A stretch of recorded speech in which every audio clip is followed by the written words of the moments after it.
நண்பர்களுக்கு வணக்கம். இன்னைக்கு டிசம்பர் 19. இன்னைக்கு டாக்டர் பாலசுந்தரம் சாலையில் இருக்கிற சென்ட்ரல் ஆர்டி ஆபீஸ்ல ஹெல்மெட் அவேர்னஸ் கேம்பெயின் ஒன்று நடந்தது. இதைய மாவட்ட ஆட்சியர் தான் துவக்கி வச்சாருங்க. ஆனா மற்ற கலெக்டர்கள்லாம் இந்த விழா முடிஞ்சோன்னா கார் ஏறி கிளம்பிடுவாங்க அடுத்த நிகழ்ச்சிக்கு.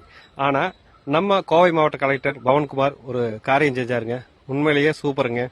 அப்படியே விழாவை துவக்கி வச்சுட்டு அப்படியே ஆர்டி ஆபீஸ்க்கு உள்ள போயிட்டாருங்க.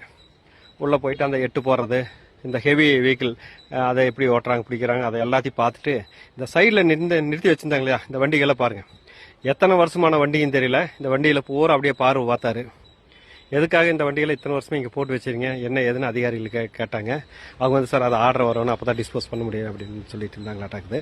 உடனே இவர் சொல்லிட்டார், ஒரு 1 மந்த்துக்குள்ளே எல்லாத்தையும் டிஸ்போஸ் பண்ணுங்க, அதுக்குண்டான ஃபைல் வைங்க, நான் சைன் பண்ணுறேன் அப்படிங்கிற மாதிரி அதிகாரிகளுக்கு ஆர்டி ஆஃபீஸ் அலுவலருக்கு அவர் உத்தரவு போட்டு அதுக்கப்புறம் தான் கிளம்புனாரு.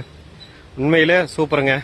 ஏன்னா இது மாதிரி ஆர்டி ஆஃபீஸ் மட்டும் இல்லை, தாசில்தார் ஆஃபீஸில் இருக்குது, ஏன் நம்ம கலெக்டர் ஆஃபீஸ் கூட இது மாதிரி வண்டிகளை பயன்படுத்தாத வண்டிகள் ரொம்ப நிற்கிதுங்க.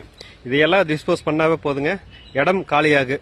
கண்டிப்பாக அந்த வாகனங்கள் இல்லாதவங்களுக்கு அந்த வாகனங்கள் பயன்படுத்துகிற அளவுக்கு இருக்கிற வாகனங்கள் உபயோகமாக இருக்குது. மாவட்ட ஆட்சியருக்கு வாழ்த்துக்களை சொல்லி அடுத்த பதிவோடு சந்திக்கிறேன். நன்றி நண்பர்களே.